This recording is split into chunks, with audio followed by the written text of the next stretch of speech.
winter right now. It was dry. We were in the Keweenaw Monday and Tuesday doing some recon for Crusher. It's super dry up there. Yeah. They have not had rain. Yeah. Really We need to dry. work about that. Are we rolling? Rolling. Oh, well, we're rolling already. So we're not going to do what we did to Shelly yesterday and get 20 minutes in and then have to back up and introduce her. Because we were just, right away, she sat down, we started talking about bow hunting and archery and stuff. So Frida, welcome to 906 Adventure Team's base camp. Thank you. I'm so honored. You know, the thing that a lot of people probably wouldn't know that I wanted to make sure that I pointed out is you helped us get this place. Oh, yes. And it was a little bit of a trial, but boy, oh boy, it was meant to be so good. It was. We were looking at properties off and on for years. Yep. And we just never found the right one. And then this one kind of dropped in our lap after the whole, it was the piece with the hotel, actually, that put it on my radar, right? When they wanted to bring in the hotel, and they had, I think, public meetings about it. Yep. And clearly the community did not want a hotel here.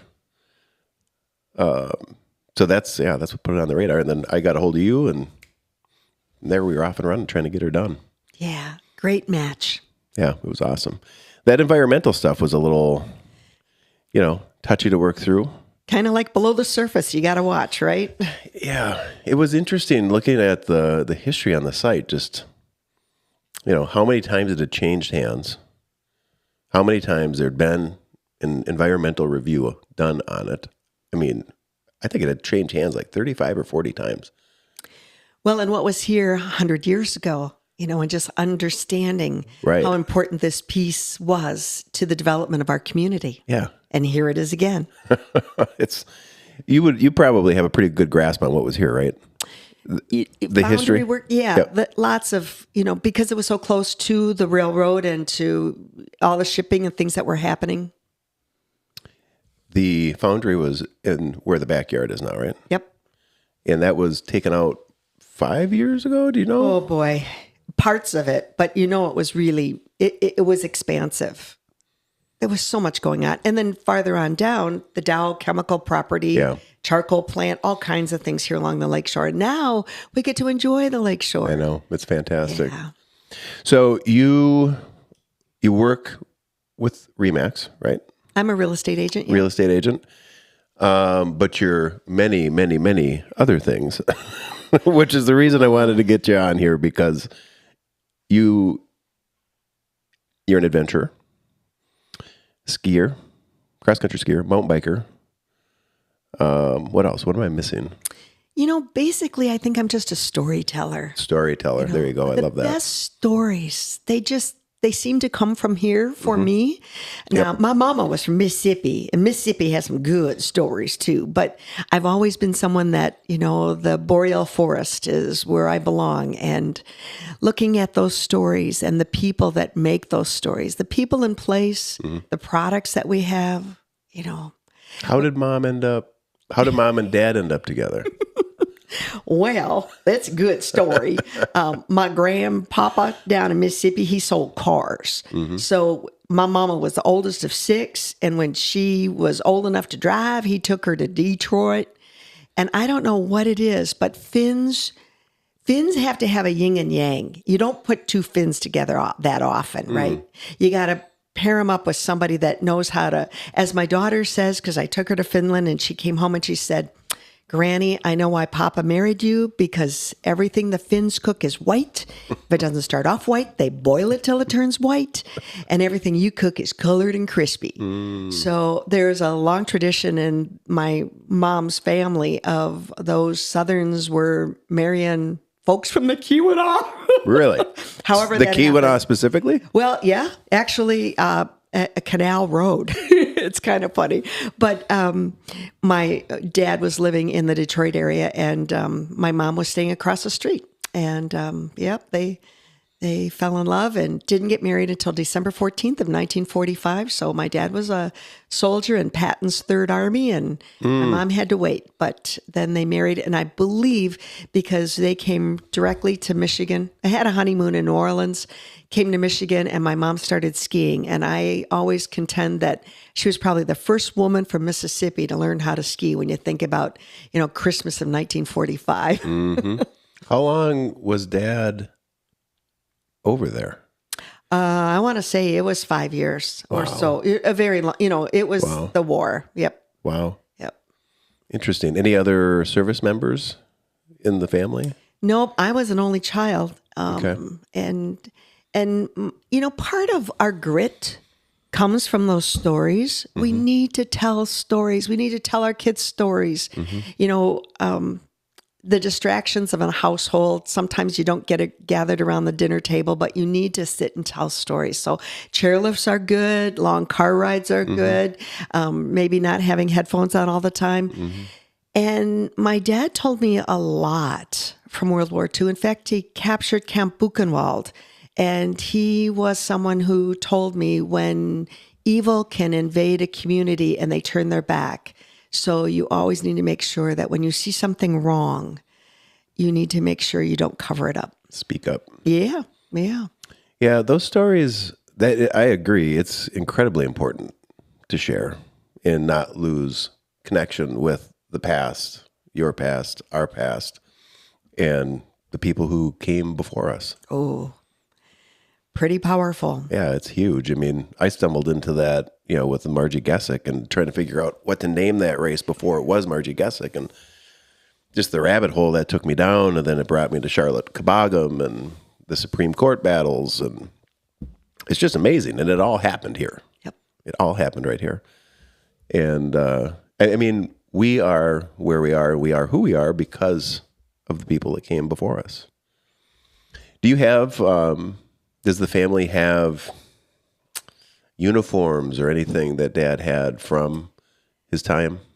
Over the years, I think we may have lost some of that. But I do remember he had a German helmet. Did he? And he was a photographer and a videographer. And so his storytelling was often with visuals.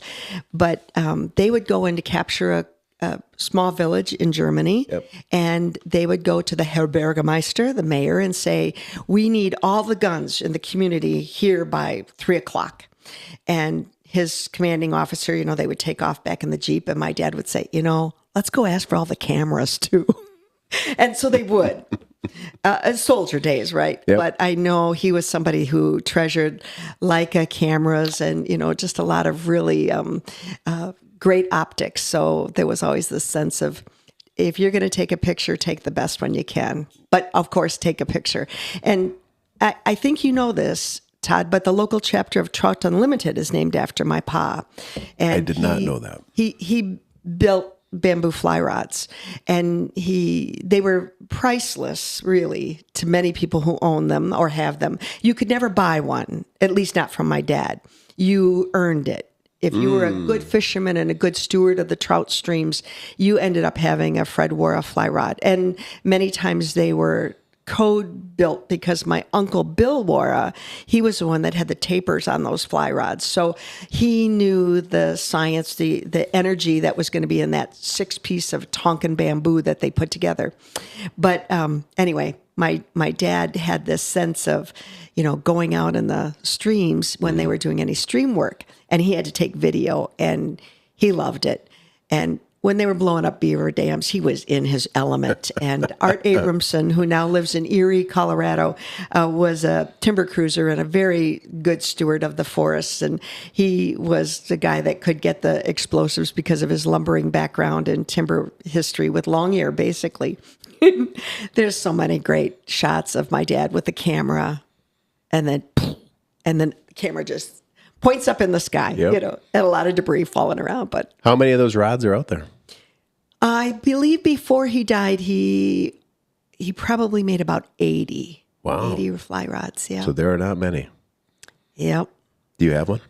I do, and so does my husband and my children. That's fantastic. Yeah. I bet that's awesome. Yeah, there's a great story about some folks that were, and I can't remember exactly, I think it was John Jacobs. He's a fly fisherman down in the Iron Mountain area. Okay. And I believe he was fishing out west, and he knew both my dad and my uncle, and he was waiting on the stream because those western Montana streams, that's where my pa loved to fish too. You tip over kind of at the gate, you tip over a fish, And if all the fish are, there's like something on the gate that says somebody's on the stream. And it's their way of policing that they don't have too many fly fishermen in a stream. Got it. So you wait until someone comes off the stream, and then you get your chance to go forward. And he was watching the action of the fly rod. And as the gent walked off the stream, he just said to him, "Is it one of Bill's or one of Fred's?" And the guy just said Bill's, and he knew. He didn't have to say last name or anything. And, that connection to be so far from the UP and have that. So it was pretty special. Where in West Montana? Oh, he loves to fish the Big Hole, the Poindexter Slough. They would go to, where's the Helsinki bar? I don't know. The name's escaping me right now, but yeah. So this is West Montana, not Northwest? No, not Northwest. Okay. There's not maybe as much water up that way that they would fish, but yeah. How did he find his way to Montana?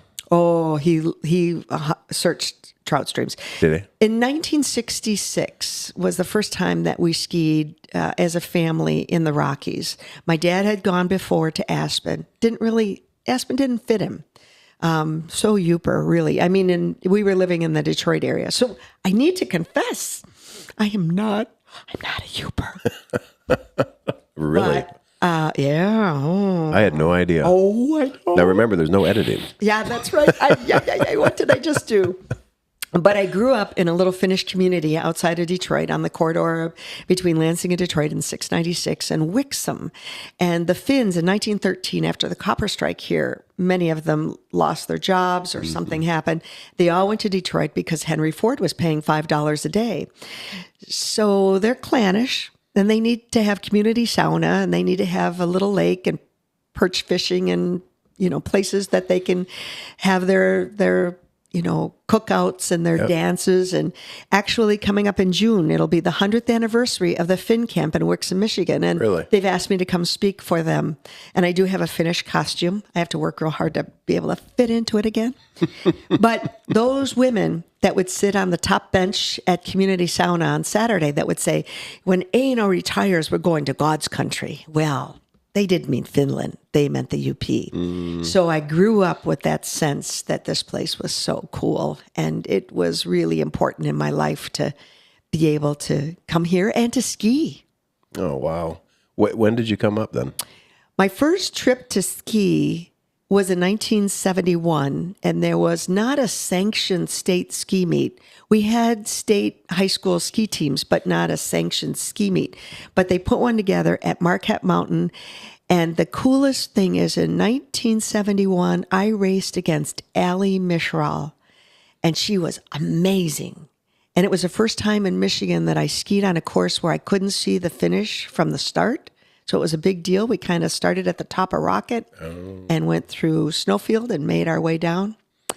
To this day, Allie and I still race together, and we're 70 years old. So it's pretty cool. Oh, that's awesome. Yeah. So that was your first time up here to ski. Yep. When did it become a home? 1973, I came to Northern. They had the best alpine women's ski team. And my parents moved to Utah. I started to say that story. My dad fell in love with Utah. In 1966, he went to Park City. He loved the connection between ski towns and mining. Go figure, right? Go figure. And that place just drew him. And we were staying at a hotel that's still there, Treasure Mountain Inn. And he went next door to a art gallery. And that art gallery's still there. And he went in and he said to the woman, "This is the most beautiful place I've ever skied." And she said, "You think this is beautiful? You need to go to Heber Valley." And that's where Heber Valley. Heber Valley. Yep. And Heber, Utah, my parents moved there in 1975. And it's nothing like it is today. But Ron and I spent a month skiing there this year, and we'll probably always spend some time in Utah. It's really deep in our roots. Is that where you were when I was texting you? Yeah. You were on the road for a while. Yeah, it was good. Yeah. Fantastic. Yeah. I'm happy for you. The love of the outdoors, is that just something that was baked into the DNA of the family? Is it from your father? Where does it come from? Yeah, I'm sure the DNA of the family. Yeah. You know, in Finland, it's so wonderful. They have that that whole philosophy of every man's right. So you can walk on anyone's land. You can camp on anyone's land, provided you're out of the sight of the house. And that's so much the UP. When we see fences, we know it's either an airport or a prison, pretty much. We don't, I mean, look at our lakeshore in Marquette. How wonderful that we have all of that space. Of course, as a real estate agent, I'm also very proud of the riparian rights that we have in Michigan. Our property rights here are really strong. When you go to Montana, for example, somebody can own that water and they could live 1,000 miles away. It's very different. Did you watch Yellowstone? Yeah. I have a dog named Rip. Do you really? Yeah, right. I wasn't on the Yellowstone train when it was first rolling and, the rage. But Cable and I stumbled down a Yellowstone rabbit hole, I think this past winter. So we actually watched the whole series. That was really interesting watching it because as I got into it, I just felt like, there's, of course, the story about the Dutton family. And then there's all sorts of sub-stories. But there were times when I was watching that show and I just kind of reflected and I thought, damn, some of that feels like what is happening up here sometimes. There's some parallels because that free range feel that the UP had when I was a kid, like because we're out doing a lot of recon for Crusher and all these events and stuff. That like this past spring, there's more gates going up. A little bit. There's areas where it's getting closed off, and it's like. That's why we're here. The people who live here, that's why they're here, is for what you just described, sort of that, what we perceive to be a wide open space. And it's like, man, can't lose that. Can't lose that. Yeah. You're in the real estate business. So I'm curious, what's your sense on that? We have what the world wants. Right. Which is kind of the story from Yellowstone too, right? Yep. And it's clean air, clear water, and community. But the people coming often, and they're cashing out of the other lifestyle communities, particularly of the West. Yes. When you try to have a home in Jackson Hole, Wyoming, or Summit County, Colorado, or Lake Tahoe, California, you lose so much. I shared with my children who my son Ian and his bride are searching for that community. And they have some pretty strict guidelines of what they're looking for. My daughter does live in Nederland, Colorado, and she is a mountain girl, raised outdoors and as tough as they come. I like to say she's as tough as a $2 steak. When you teach a kid to swim in Lake Superior, that'll make them that way. This was way beyond any Wim Hof people taking a little dunk. This is the kids like trying to learn a stroke, right? But I shared with them that everything that shaped their character was because someone volunteered. Yeah. They volunteered to coach. They volunteered to be a timer. They volunteered to work on the trails. They volunteered to work on the courses and gatekeep or bake the cookies and drive. Support the racer that's doing an event. Absolutely. Yep. And when you have a community where couples are working so hard to pay a 1.2 average home price mortgage, just imagine our people here think, my God, $400,000 for a home. And that's what's drawing people here with cash. Yeah. And it does alter, whenever you go to buy a home, you and I can decide as a seller and a buyer, we like that price, but there's usually a third leg of a stool, and that's the bank. And the appraiser comes in and says, yes, that's the price, or no, it's not. And that's what kind of can protect the market in a way. But when people come with cash, they don't care. And that can also affect things. But we will teach them a little bit more about values. And yes, there's those gates. I often see that they're not here. I wish that those people that own the land were living here and understood that. I agree with that. Yep. It's somebody that's remote, not actually living within the community. That's common, Yep. Yeah, there's a road, I can't remember the name of the road, but it's about a 5-mile stretch out by the Pashiki that currently is now gated. It's never been gated. It's one of those roads that, and this has been educational for me because I grew up in the UP, right? Got into my 20s, 30s, moved away, found our way back here, raising a family. Now we're really embedded in the community here in Marquette County. And I always had this impression as a kid that you could just go anywhere. And I think everybody largely did. And you just did go everywhere. But it's the land ownership and the access as you get under the surface and you start digging into it is convoluted. And it's complicated. And these roads or routes that for decades, maybe a century, Upper families and generations of Uppers have just used as corridors from one point to another. Some of those we're losing them. Yep. That's not, that to me is like, has nothing to do about how it affects us with our events. My concern is for the community and for like the kids in that altered reality of access and just being ahead of it, understanding it and trying to make sure it doesn't continue to proliferate. Yeah. Yeah. Yeah, that's a tough one. But I think awareness is always the beginning of solutions. And we are aware that some of that stuff's out there. And I'm a big believer that the people who are here know why we're here, and they will work diligently to make sure that it continues to stay as wide open as possible. In 1989, a good friend of mine, Luann Balding, invited me to lunch. I should have known. She said she was going to pay. And we actually went to her dad's restaurant, which was Superior Shores at the time. He had the Greek restaurant there. Mm-hmm. And this is a woman that only wears pastels, and she doesn't even like to buy frozen food in the grocery store. She doesn't want to open up that door. It's too cold. She spends winter for sure in Florida now. And Luann reaches across the table with her eyes and everything she's got. She said, "Have you ever been to a sled dog race?" I'm like, "No, but you have?" And she goes, "Well," and she started to tell me about what Jeffrey Mann, Tom Lindstrom, they were planning at the UP 200. And then I was hooked, really badly hooked. Jeffrey Mann is in Alaska now. Tom Lindstrom passed away, but those guys put together something as you talk about land and trail, because what that becomes is trail. Mm-hmm. When you can do a point to point, at that time it was from downtown Marquette. We're going to shut off the streets. We're going to put snow on the streets. Yep. And we're going to go all the way to Escanaba and back up the Ford River. Are you nuts?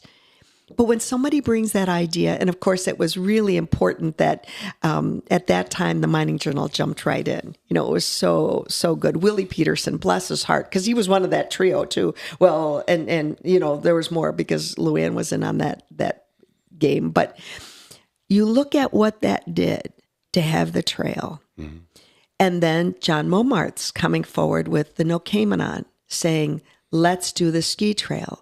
Scott Tuma saying, let's turn it into a bike race. You know, all of those things. And what you're doing, when we have established trail and we are good stewards of that trail, I believe at the beginning of the Orta Shore, I want to say there were something like 30 keys to different gates to open it up. And now it might be whittled down to half a dozen or so. I'm not sure about my numbers, but the point is we have been able, and also with, you know, funds that are, you know, the community coming together, we've been able to buy some land too. And that's really important. Yes. But understanding that, you know, that little bit of Sisu finish, every man's right. Yep. We're going to take care of it. We're not going to litter it. We're not going to. There's a lot of, in Finland, I want to say, well, in even European countries, there's a lot more outdoor education for kids, for youth. And this is something that Julie and I have talked about. Julie is a board member. She's been on the podcast. I think she was the second or third episode. Wouldn't that be great? I was just in Colorado, and my niece, Courtney, her son Ellis is 4. He's at a preschool. And the only time they go in the house or into the school, excuse me, is when they have to go to the bathroom. But her husband, Brett, confessed that really they also learn how to just go outside. And I thought, how wonderful is that? Because actually I learned something new. I was hiking amongst the lodgepole pines out there, and my friend Bob Erminger goes, have you ever smelled one? I'm like, no, but I got to breathe really heavy. So I'm going to lean up against this one because we're at 10,000 feet. My heart rate's a little high. And he goes, yeah, just stick your nose in there. And it was butterscotch. It was so cool. And I thought, how wonderful that these kids are learning these things. You know, here I'm an old, long in the tooth kind of hiker out in the mountains, but the kids are learning some of that. And we also talked about the phytochemicals that are coming off those trees. And that's why we get that sense when we go and forest bathing, I think that's a new term for it, that it feels so good. Well, yeah, they're sending butterscotch to us. Was that school where you sent the photos from? Louisville. No, that's Netherland Elementary School there. Okay. Another really neat, the kids there are very accustomed to being outdoors. But in fact, they have challenges with moose on the parking lot. And I heard that the janitor was trying to get the moose out of the, not the parking lot, the playground, excuse me. And he went after the moose with a shovel, and he was kind of like, scraping up snow and kind of shooing it away. But this preschool is in Louisville, Colorado. Okay. Yeah. That's fantastic. The time outside's great. Oh. Do you know James Reinhardt, Dr. Reinhardt? No. He was on a couple episodes ago. One of the things he talked about was a study that was done in 2015, 2016, I think. 80% of people responded, said, basically, I'm paraphrasing, but they feel better, more creative, more engaged, etc., outside. Well, actually, this was aimed more, I believe, at kids. They like to be outside. They feel better outside. And then the corresponding data point was 80% of kids aren't getting the daily required activity. So it's like, on one hand, we know what they like, we know what they need, and then on the other hand, they're not getting it. Yeah.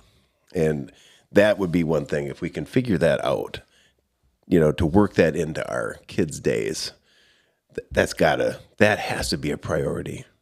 Because you think about, like, for you and for I, who grew up at a different time where that was still baked more into sort of the childhood experience, and think of the freedom that affords you. And the ability, just that, there's just so much that comes from it that develops you as a person. You can't even describe it. Like, I struggle to find words for it. I think one of the key things that we can teach our children is perspective. For them, I mean, especially, they're 10 years old. They're, one small little piece of what our lives are, but giving them perspective. The other thing is that I believe you can teach every subject outdoors. And do you know Jessie Melcory? Yes. Yep. Yep. Years back when she was at Marquette Mountain, she and Vern put together a program that I think was fabulous. So in the morning, they would have, I want to say it was third graders that came to the ski hill, and they learned how many chairlifts on the snowfield chair, what the weight would be, what the counterweight was all about. They hopped up in the groomer. They tried to figure out what the groomer was all about, and they had the math project of this groomer takes an hour to groom an acre, and the ski hill is 50 acres. How many hours is a groomer operating? The counterweight, figuring out that on that. Vern took them over and showed them making snow. We have to push this many pounds of water up the hill. This is what it costs us. He even shared with what, the Marquette Mountain light bill was, or electric bill was, to run the snow blowers, snowmaking machines. Yep. And amortize that over a 90-day season and all this stuff. It was just fabulous. It was geometry. It was physics. It was math. It was all of those subjects. And I always say that's what skiing is all about. I have to go practice my geometry and physics right now, which is the same thing in mountain biking, right?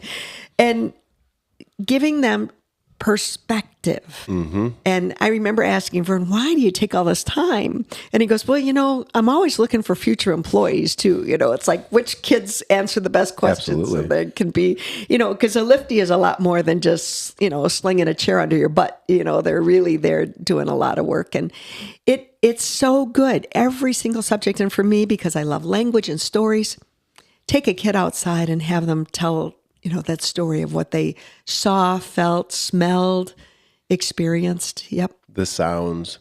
Yeah. We had the peepers. Yeah, the peepers. We had one of the bike club nights last year. So generally, we're very good at watching the weather. And, if it's bike club runs 6 to 8 p.m. on Mondays and Thursdays, and several times a year, we'll always end up in this tough spot where at 3 o'clock we have to make a call. Are we going to ride or not? Because if it looks like it's going to be inclement weather, if it's going to be thunderstorms and stuff, or if it's going to be raining during the ride, we will not ride. Yeah. Because we're sending hundreds of people into the trails. And we don't want to damage the trails, and we don't want to put people at risk. But it's a hard decision to make 3 hours, before it's actually going to happen. Well, one night we'd been looking at it, tracking it, and we're like, okay, we felt good. We're going to miss it. And we did end up missing it, but there ended up being a lot of lightning and thunder. And that was the first time I think I remember being at Bike Club where you could actually see some of the kids who were there had never been outside in that experience, where the sky is alive, it's angry, you got the thunder, you got the lightning. There was no rain. I think the rain started just slightly after we got the heck out of there, but that was really interesting just to watch how some of the kids interacted with that. Some were, it was like awestruck, and others were, we had kids under the trees crying. Just that range of experience. Sure. But I think that's great. I think that's great to be out there because you could literally feel, you didn't just hear the thunder, you could feel it. Yeah. What an opportunity. The more that you do it, you become comfortable with it. First couple times that it happens in life, that's probably pretty scary if you've never experienced it, if you're always in the house when it happens. But yeah, the outdoor, that interface with nature is critical. Well, in the polar regions, do they teach us, that when you are anywhere where you have 24 hours of daylight, that is so altering. What time is it? Do I go to bed yet? Right. What? And then in the polar regions, there is nothing else alive. So when we look out, we see, even in the winter, we see so much that's alive. And that just is really an important thing to just say, I belong here. But when you go to such an alien area that, what the heck? This is, it'll just tip you on your end. It's really, really difficult. And that's why any polar explorations, even, way back, oh my goodness, boy, those guys were brave. Shackleton. Oh, my favorite. And it's so special that William Bakewell is buried about 15 miles from here, the only American on the Endurance. And we just lost his daughter, Elizabeth Bakewell. Up the hill. Yeah, at the church. It was a checkpoint. The sign, the memorial last year was a checkpoint for Crusher for the 350. Yeah, I think they had 50 or 60 miles left, and I thought it was fitting, after they've traveled 300, to have a checkpoint for this gentleman from the Endurance. Yep. Oh, smart, Todd. Oh, smart. You did it. Thank you for the fantastic segue on the polar regions, because I wanted you to share a little bit or talk a little bit about your trip to the North Pole. I always loved winter. Snow is my favorite toy, but it wasn't until I started hanging around with mushers that I really wiped out any excuse in my life. Because when you look at a musher, what are you going to say? You're tired, you're hungry, you're poor, you're broke, you're sore, you're frustrated. They look at you and go, welcome to my world. Right. And I love that it's men and women, all ages, all backgrounds. You can be very, very wealthy, and it costs a lot of money to have a sled dog team. Yep. But that doesn't mean you're going to win. You know, maybe the guy that's been, you know, the gal that's been grubbing around on the back 40 with her dogs is, you know, got a relationship. And that's the thing. It's a relationship. I remember early on in the UP 200, somebody saying, do these people know the names of all these dogs? I'm like, they can identify their poop. You know, I mean, it's really, it's so important to understand how many layers there is to that event. And it was in 1994, January of 1994, and an outdoor writer who I respected tremendously. Her name was Dixie Franklin.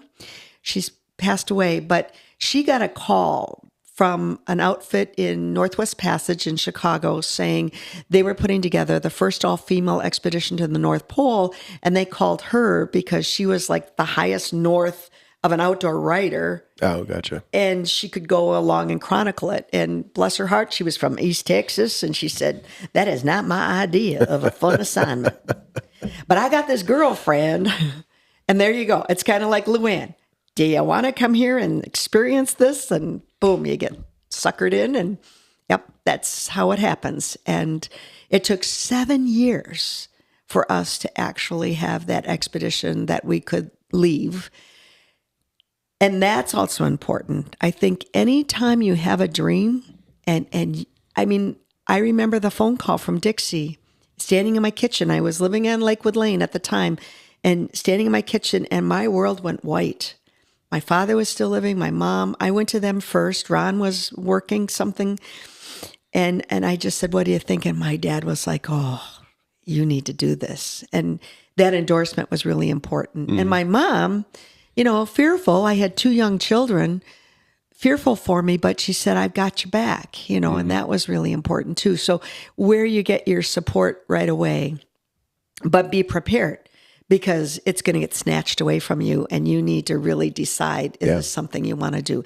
Anytime someone has a large goal, you know, get in there and be prepared. It's going to get yanked away from you, and you're going to have to decide how to make it happen. That call, the original call came in 94? Yep, January of 1994. And then it took 7 years to actually go. Yep. We weren't able to go until 2001. Yep. Crazy. Why? Well, logistics, weather, a lot of money. things. Money. And then also, there was only one woman at the time that had been to the North Pole, Anne Bancroft. She's not the actress, but she lives in the Minneapolis area. And she had been to the North Pole in 1986 with Will Steger, Paul Shirky, and Richard Weber, and some others. And she was the first female. She was the only woman on that trek. And we invited her to be our leader because we needed to have someone that knew ice. It's one thing to know cold. You need to know ice. And she said, no, I want to go to Antarctica now. I want to cross the south, to get to the South Pole. And we appreciated that, but it took us a long time to hunt a leader. And it ended up being Richard Weber, who was on that expedition. It was his wife, Jose Auclair. And we put together a team of 12. And, you know, taking 12 people anywhere, I mean, it's not easy. You know, you try to ski off the ice with 12 people, and, you know, you're making a track. All kinds of things happen. But it was the best experience to understand the true depth of leadership and teamwork. Because when you're traveling across the Arctic Ocean, you're only as fast as your slowest person. Yep. So go ahead. Beat your chest. Be tough as can be. It doesn't do you any good. Was there an agreement as a group? You were doing this together.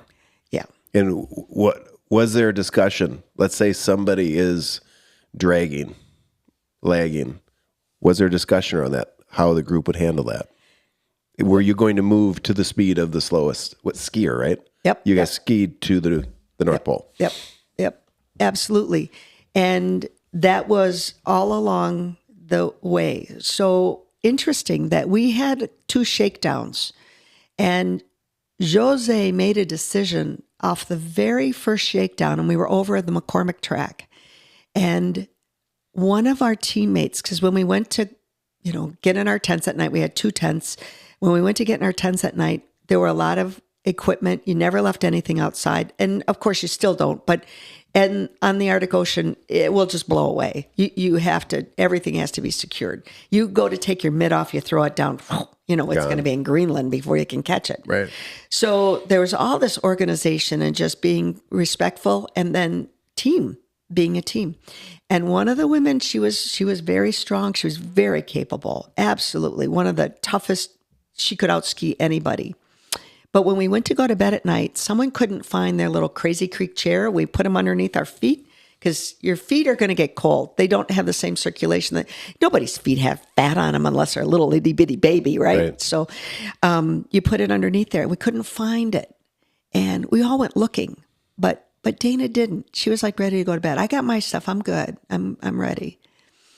And Jose paid attention to that and realized, and then said, "You're not meant for this trip." Lots of ways. We had one of our hardest core skiers. Oh my gosh, Susan Martin. She was something else. Never ever complained, but too skinny.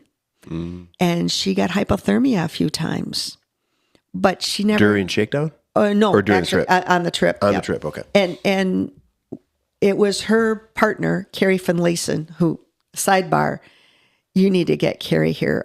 She's a professor of anthropology in Petoskey. Really? And she has biked the Tour d'Afrique from Cairo to Cape Town. 7,700 miles. Wow. Yeah. We'll make a note on that. Yeah, That'd she'll be a come to good town. one. You'll that'd love be her. great. She's amazing. And she was the only woman to complete that trip. That was back in, I think, 2010 she did that. But anyway, Carrie watched Susan very carefully. They were, usually skiing next to each other. And if she said, we got to stop, tents went up and we get something hot, we would also even, just huddle around and get her moving, bouncing, getting her back to where, she was going to be warm again. But we had to pay attention to each other. That was really, and feelings, I mean, oh man, bottom dropped out big time, emotionally, mentally. And Dan Hornbogen Sr., he went to the North Pole in 1995 with, at that time he went with Paul Shirky, and he went from Canadian ice, much rougher than going from Russia. And he came home and he was my mentor. He trained me. I lost my dad in October of 1994, and Dan lost his son, Dan Jr., in February of 1995. And we really connected. He was wonderful. And he told me, he worked me hard. We used to ski at Middle Island, and he had both knees replaced when he came back from the pole in 1996. And I would ski behind him. He was a gazelle on skis, and he was in his 70s. In fact, in 1995, he was 69 years old when he skied to the North Pole. And and getting ready in 2000, 2001. So, add some years to that and where he was in his 70s, and he never fell.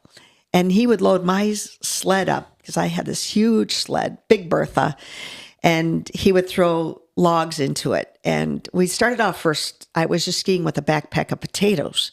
And then it got to be 10 pounds of potatoes and 20 pounds of potatoes. And then the sled got, and I watched him one day chucking maple logs in there. And I said, Dan, that's a lot of wood. He goes, well, this isn't a balsa wood workout, Frida, so, and the sled getting caught up because it looks like, the ice at Middle Island would look like a refrigerators and Volkswagens and, like all kinds of jumbles. Rough. Yeah. And he could ski that so amazing, and he never fell. And I remember asking him once, Dan, you never fall. He goes, I can't. I'm like, what? Because both knees were replaced. Right. He couldn't have the, range of motion with his ski poles. Right. He needed a tree next to him or me to help him up. But, he told me that it will not be a physical journey. It will be a mental journey. Yeah. Mm-hmm. Oh, there's so much truth in everything. Mm-hmm. I wanted to make sure I got this right. So the call comes in 94. You talk to your family. You get the endorsement from Dad, but then you lose Dad that year. Yeah. Yeah. Yeah. Did that, so having this opportunity come to you, having that endorsement from him saying, Frida, you got to do this, and then later losing him, was there... The polar journey was certainly out there, but I think losing him was, first of all, when you lose your first parent, that's kind of like your own mortality gate swings open. Oh, for sure.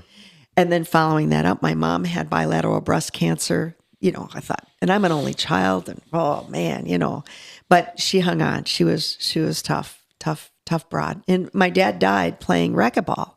So it was totally unexpected. You get a call and he went down on the courts, and yep, that was his end. But in the meantime, I think there was just enough thread. This community is fabulous. When somebody wants to do something wild and crazy, oh, this is a good place. This place? Yes. Mark Yeah. that. Yeah, Yep. I agree with that for sure. Yep. How many women was it 12, 14? Yep. 12 women. 12 Yep. women.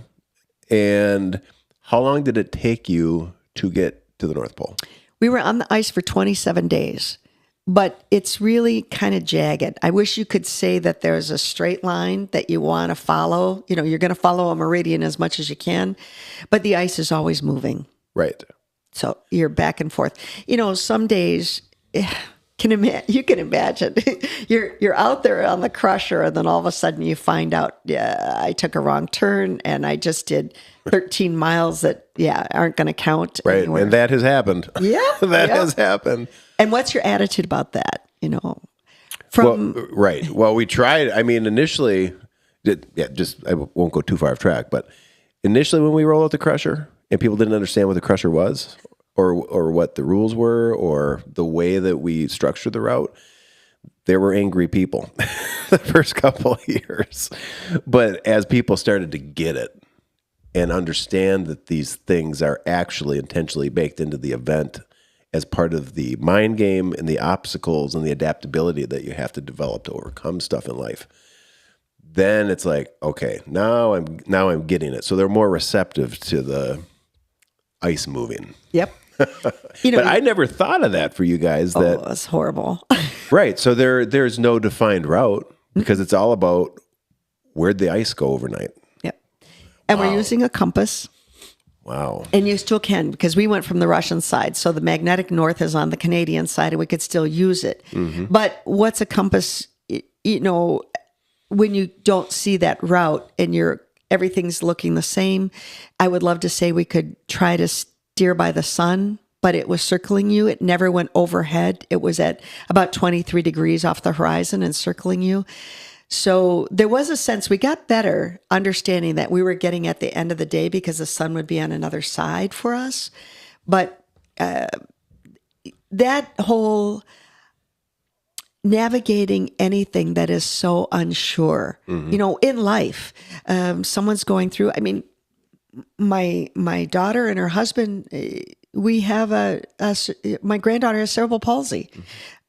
That's navigating an Arctic Ocean. Mm-hmm. It really is. It all of the things in life that we don't understand why we're being trained, yep. But what's going to come down in our path, and we need to be resilient. I love when you always use that word. Mm-hmm. The resilience of the polar explorers, if somebody wants to understand the difference between Robert Falcon Scott and Amundsen, Roald Amundsen. Amundsen studied the Arctic people. He had dried fish. Scott had canned peaches. Yep. So different. You need to understand and adapt to that environment. Yeah. Reading the book Endurance and the difference between the two groups, pretty fascinating. Yeah. Pretty fascinating. I read that book probably 20, 25 years ago, and I really think that it was one of those stories, sitting down and reading that I probably didn't even really realize it until we started talking about it, but it just really had an impact on me. Just thinking, putting yourself there at that time, that point, in their shoes, and thinking about their perseverance and the resilience to go through what they went through. It's unfathomable. I can't even imagine it. And then you think about how good we have it. Oh, absolutely. And the stuff that we struggle with sometimes, societally. It's like, are you kidding me right now? I mean, the people before us would be really disappointed. Don't you wish we could teach that book? I don't know all the books that are mandatory reading right now in, high school literature class or even college. I think that's a book that should be on everyone's list. It should be. I absolutely agree. It's a great story, a great tale. Gavin, my oldest, just went down state for his internship. He's going to be a senior next year at NMU, so he's preparing to move into the real world. But he's down there doing graphic design for a baseball league. Oh, fabulous! Which is really cool for him. But I gave him 2 books. One was Extreme Ownership from Jocko Willink, which he's read before, but I gave him his own copy so he could have it with him down there. But the other one was the 7 Habits of Highly Effective People from Stephen Covey. That was another book I read in my early 20s. Thank God I did, because I was a knucklehead in my early 20s. And I'm not to say I'm not a knucklehead now at 51, but I'm less of a knucklehead than I was then. That book, just thinking like, bringing up books that can be impactful for people. There were multiple stories. Covey was a great storyteller. Going back to your point about storytelling, how important storytelling is. He was a great storyteller, and there's just multiple story after story after story in that book.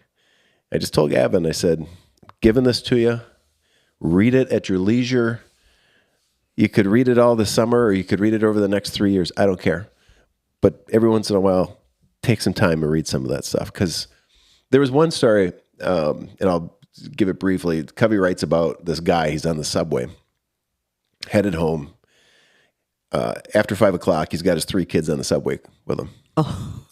The kids are running amok on the subway car. He's not paying attention.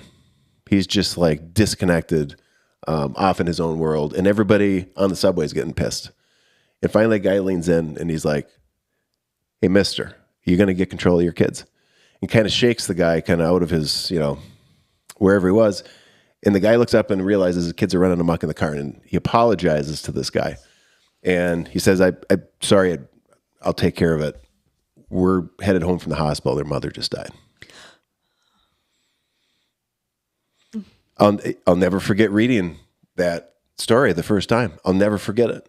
And, as a early 20-some-year-old, I'm reading it. And as I'm reading it, I'm thinking, what the hell's wrong with this guy, right? Get your shit together. And then it gets to that point, and it was just kind of like... Oh. That really hit hard. Yep. It really hit hard, but it was a great, well-written story that then it brings you to that moment, and it's like, oh, okay. Yep. I get it. You don't know what's going on in everybody's life all the time. We don't. Right? We don't. The compassion that we have. Yes. Yeah. Yes. Let's see, Arctic, I want to make sure. That I've told you this before, but that whole trip that you did, that's how I ended up meeting you the first time, because you were telling the story at the Ski Hall of Fame. Yeah. In Ishpeming, way back in like 2000 and something. And I was living in Iron Mountain at the time and just happened to see that you were going to be there. Had no idea who you were, but I saw what the topic was, and I was like, that sounds like something I'd be into. Went up and listened to it, and it was like, wow, that is badass. That's pretty awesome. Yeah. Talk about, you've referenced briefly emotions or feelings. How, during the trip, did everybody manage collectively their emotions? Like, we were out for adventurous, 17 days around the UP on bikes. A lot can happen. We weren't in the Arctic, which is like totally next level. How was that? Did the team keep it together? Were there moments, or what was that experience like? There were a lot of things happening, and I'm going to divide this just a little bit, because when I went to the South Pole, I also learned so much about the people that stay there. When you are there through the winter, which right now it's winter at the South Pole, yep. And they will not see lettuce until probably around Halloween. That's when the last plane leaves. I use Valentine's Day, and they'll be back at Halloween, and it's dark and it's really cold, and everybody's going to have their moment. You just hope it's not all at the same time. Right. That's kind of how they. Yes. There's something like a 700 question form that you have to answer, and one of the questions is, in life, would you rather be a florist or a lawyer? And if you answer florist, you're off the island kind of thing, because you're not going to see anything green. And you just have to be able to, negotiate and, have those lawyer skills that are going to kind of come to an even keel on something. But we did. And I was the first one to crack. And I was the one that was the magnet to bring everybody together. And God darn, I lost at first. And there's some very good footage of me just falling apart. What brought it on? First night on the Arctic Ocean, and hearing it, seeing it, understanding that I basically had brought 11 other women here. We had a woman, she had triplets. We had a single mom with 2 kids. We had, all walks of life. We were from 26 to 52 years old. That's another crazy team. We had one woman who was an Olympic athlete twice. She was at the Barcelona Games and the Atlanta Games, but for rowing, the rowing eights. Alison Korn, she was from Canada. We had Marie José Vasseur. English was her second language. There were times that she was struggling for the words that she could, give us the right word or what she was feeling. And most of the time it would just be some tears, something there for her that were tears. I've got footage in the tent of one of our teammates had a bubble of frostbite. It was huge on her finger. And she's looking at it and she goes, it's just a little frostbite. Most folks would freak. In fact, I do have to say to Noel Navarro, when he would talk about cold weather, I'm like, he's one, I'm getting an email from Frida telling me, no, you're not going to die at 0 degrees. Come on, you can sleep outside. It's fine. What the cold can do. But, finding out in a team, and for when I was losing it, one of the things I have, and I still have these skis, everybody signed my skis before I left from my local group. In fact, Pam Hendrickson put a 38D on my ski, and she said, I support you. It was just a great thing. But my daughter, Erica, was 16 at the time, and she used a lot of 4-letter words, maybe not always at me, but, in my company, but she had written on my skis, "You are my hero." And shrouded in your, there's no trees. So to block the wind, you've got your parka and your hood is out there with a big old ruff of fur, and you just sink back. And that's the only place you really can cry, because fear and just worry are so contagious. So you have to keep that inside of you. Everybody kind of knows it's happening, but you keep it inside. You can't just, and you overcome it. The best thing is motion. When somebody's feeling really depressed or things are not good, get them out for a walk. Go and take some steps. Do something with motion to it. I think skiing, because I knew it. My body knew it. It was good for me to ski. And then you just build up that confidence. Of course, it's going to be difficult. Anything we do that is a challenge, in the beginning, be ready. It's going to suck.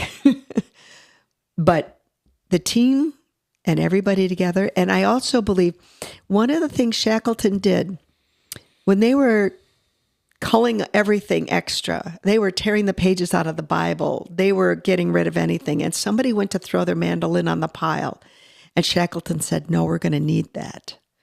We're going to need music, we're going to need laughter, we're going to need humor. When you devise your team, like playing hockey, not everybody can be a goalie. Right. You'll never win. So you all have your different skills. And you need the clown, you need the jester, you need somebody that's going to lighten the mood. And bring people together and understand when it's appropriate and pull that through. But boy, you can knit the Arctic Ocean. Garrison Keillor used to say that cold was really good for people, and Lake Wobegon days. And he said, you didn't care if the neighbors came through and ran over your rose bushes, and the baseball went through your front window, and the dogs peeing on your hydrangea, because come February you're gonna need their jumper cables. That's right. So cold is really good for that.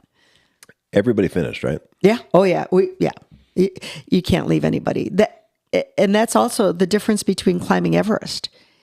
You can retreat. There's no retreat. I was going to ask that. So once you started, you're in it. We're in it.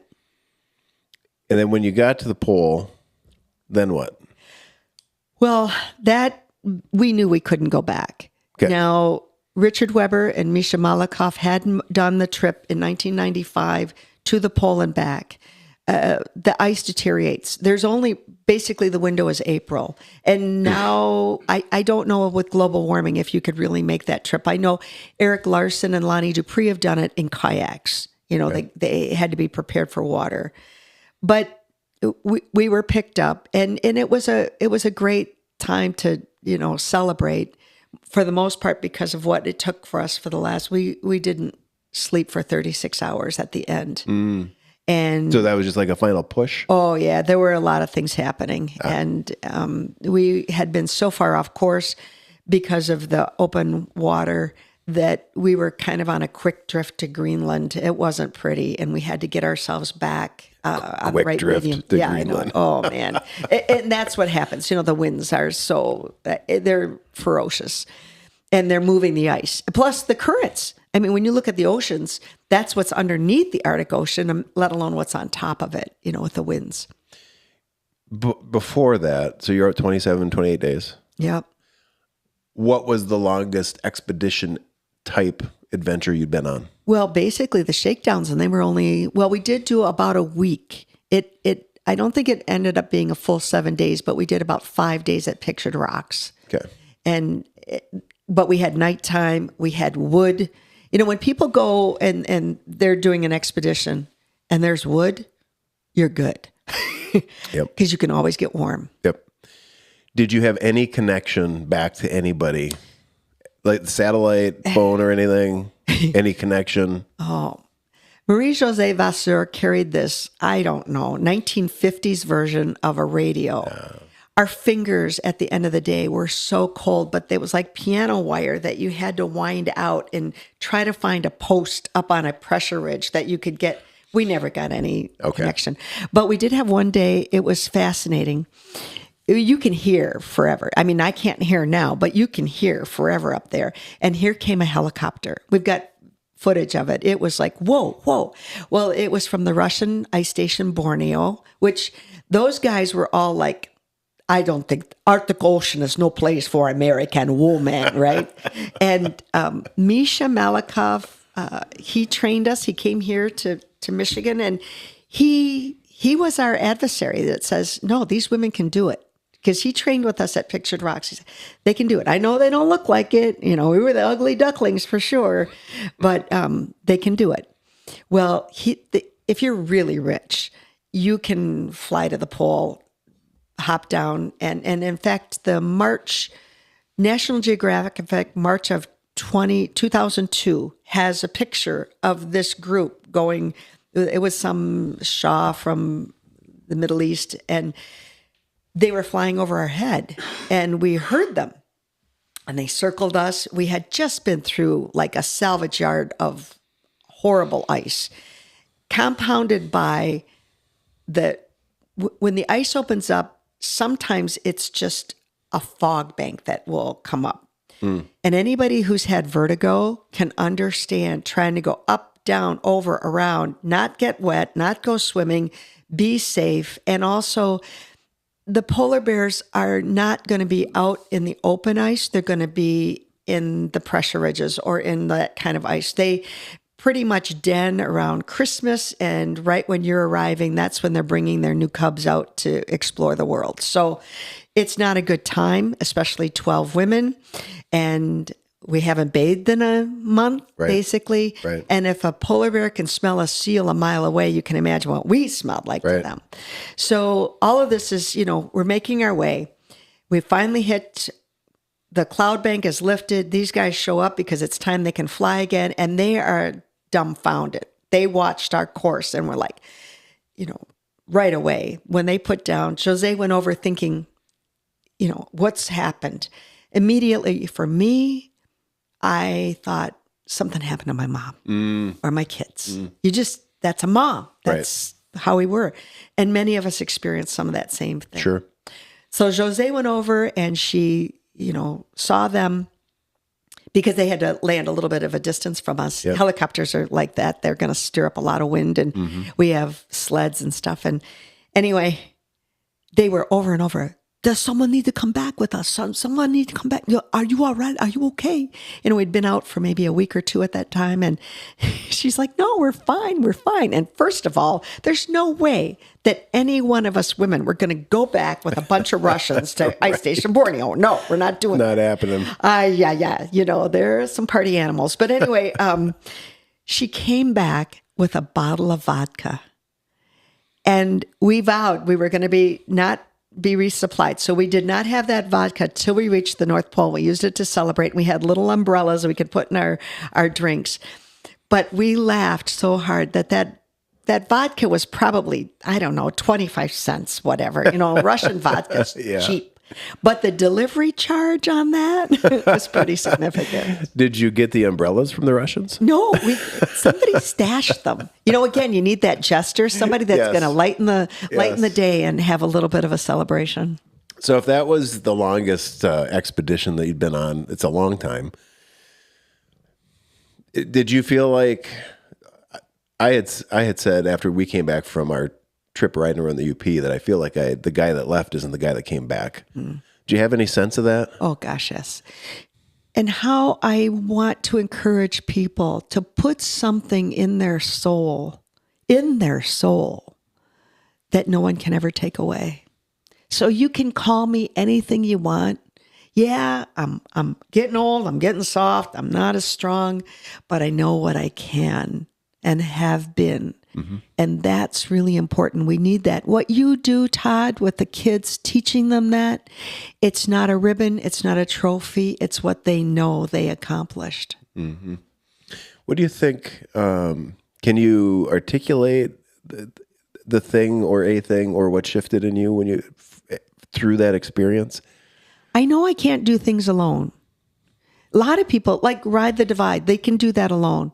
Now, that's not me. I know I don't. I need, yeah. So you want to do something with other people? Yeah, absolutely. Something hard. Oh, yeah. I've been on some long kayak trips since, and when you were talking about lightning, that's waves don't really scare me all that much, but I don't feel comfortable in lightning out on the water. And so I've done some long kayak trips and since then, and that's good, but I need to be with people. So going out for you, the idea of going out and doing something truly very difficult alone. No. Not down. No. I'm an only child. No. I want friends. Do you think it's something that's just wired within you? That's interesting because I kind of have that too. Like I've done some stuff alone, but I actually prefer to do it with other people. I think I don't know how to unpack that, but I think it says something about the way a person's wired, right? I mean, some people, they don't want to do anything with other people. They want to go out. It's going to be solo this, solo that, and that's fine. But there is something different, when you're doing it. Well, you mentioned, a polar expedition, and doing anything with 12 people is hard, let alone doing a polar expedition that's going to take a month. You really have to, you can't have somebody that's super selfish in that group. Oh, no. It just can't, you cannot, that person cannot, because it will blow up the group. And those people have a way of sort of showing themselves out after a period of time. It just, we've talked about this with our events, that you have to be super careful about who you choose to do this stuff with. Mm-hmm. You really gotta know who your people are. You gotta know how are they going to react under pressure, because it can get really, really sideways really, really fast if you don't know each other. And the trust. Yeah. I got myself in a situation last summer at the Apostle Islands. 3 of us went on a kayak trip, and I had wanted, in 2021, I was invited on a National Geographic expedition. We were going to do 21 islands, 21 days for 2021. It was fabulous. But I came home to do the Order Shore, and I missed the camping trip that was on Outer Island. And it's the far eastern island, hard to get to.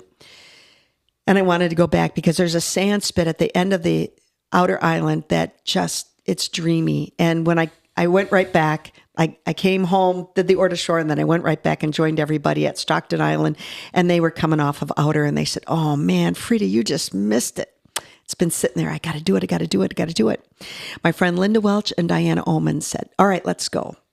Well, we did take a water taxi because we only had a certain amount of time, and we knew we had to get as far as we could, close to that. So after the water taxi, we set up camp, and the next day we were going to head that way.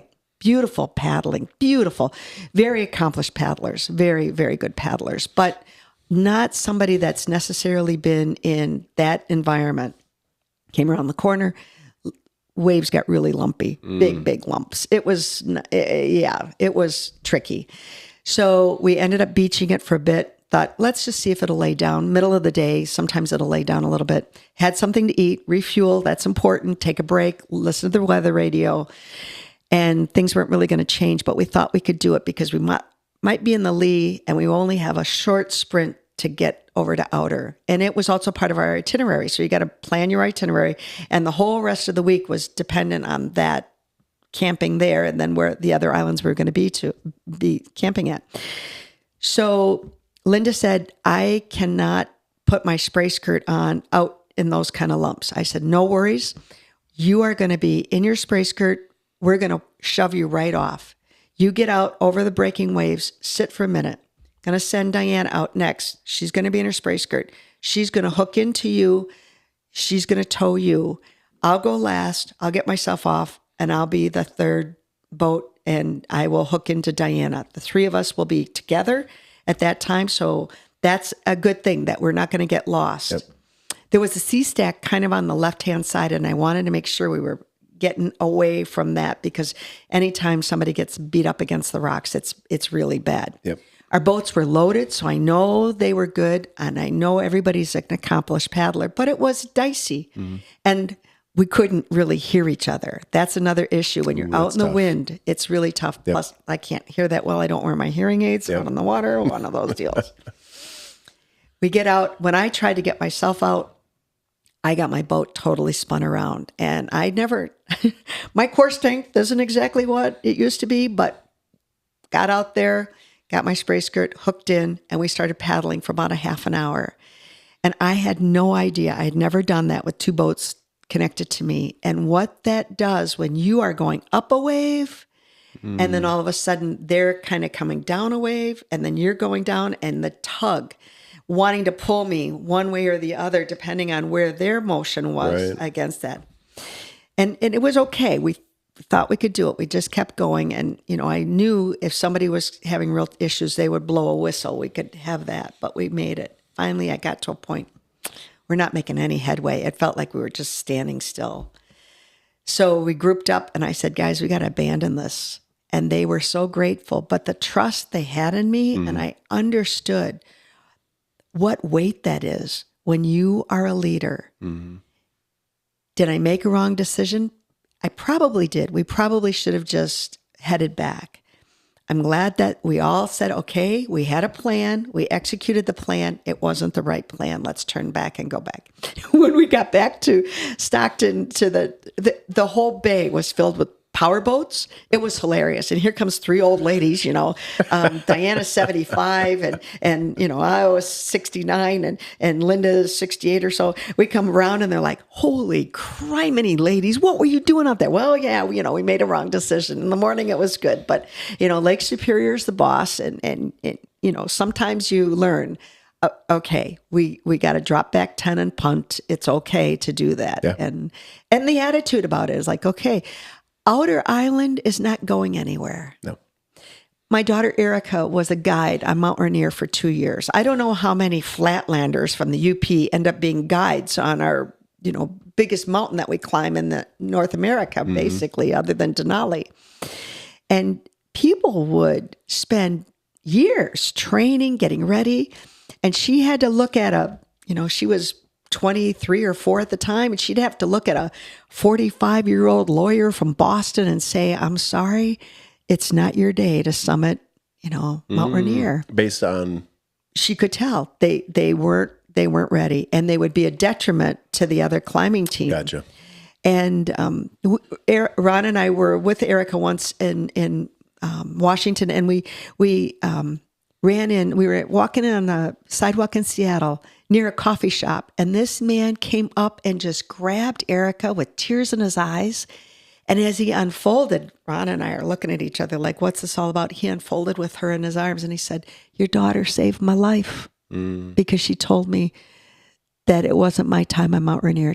He said, I'm coming back, but she saved my life. So, the mountain's going to be there. Yeah. You'll make another run at it. Yeah. If the time's not right. Right. Pick another time. Yeah. Have you been to any of the base camps on Everest? No. I'm not. My kids live at 9,000, 8,000 feet. I am not. I can ski down. I'm not good. Going up? I'll tell you what. I don't have that capacity. Gotcha. What have you done on Rainier? Have you? Nope. I never climbed Rainier either. Right. Nope. Your daughter's still there, or she moved on? She's in Nederland, Colorado, okay. and she's a mountain woman. Yeah, she can take you. Yeah, she knows exactly what to do, and her husband too. And what is she doing there in Colorado now? Well, she's the sustainability director for the town of Erie, Colorado. Oh, but cool. What she loves to do, and her husband as well, is they love to climb, and they know snow. Erica always knew cold from being here. But she didn't learn snow until she was a ski patroller at Big Sky, Montana. She went to Montana State University for college. Oh, did you? That's where she learned. Yep. Interesting. You brought up Ore to Shore. Yeah. I know you've done it on a tandem. Yeah. Have you done it on just yourself on a bike, or I'm the only woman on the planet that's never missed an Ore to Shore since the get-go. Right on. And in, was it 2018? On end of July, yep, I broke my foot. And I went to Nate Lewin, who also rides, he's a great mountain biker, and he's a podiatrist. Yep. Said, Nate, I can't miss the Ore to Shore. He goes, oh, no, you won't. I love it, And I go, really? He goes, yeah, you just need to go wear a hiking boot. So no more bike shoes, wear a hiking boot and ride tandem. I'm like, okay, all right. Wait. I don't have a tandem. He goes, I do. And then I talked Debbie Leaf into being my captain, and she's been my captain. Although Mark could someday maybe be my captain too. We talked about that. That was one of my only regrets since coming up here was declining your invite to do that this year. Well, I think that we're working out then that the two of you are going to do that. I will happily captain for you. Okay. It's a sweet bike. I want to remind you also, there's no editing on this podcast. Then I don't need We've got it. We've got it. We've got it. You're done. It's really fun because my kids have come back, and Jake and Erica ride really serious mountain bike trails, in Colorado, Moab, all over the place. And they're tough. They're really tough. And in fact, Jake has had our granddaughter in the Mac seat in front. And I've been like, oh my, he's going down dog or whatever, lickety split. Mm-hmm. She's wheeling, she's loving it. And he even said at the end of the Ore to Shore, when you come through the last, the bench trail along some of that single track, and he goes, Frida, I have to tell you, coming through there, and I'm thinking, she's doing it on a tandem. Yeah. You enjoy that tandem? I do. Just again, that's the teamwork. And is it always you and Deb? It has been. Yep. Interesting. She agrees to do it. And Now, do you have your own tandem now? yeah. Oh, we bought that. I think it was for like our 45th wedding anniversary. Okay. And somebody says, yeah, I guess if after 45 years, you can probably ride a tandem together. And Ron and I ride it into Vangos or Drefa or wherever, do you? kind of thing. But we have never really raced it.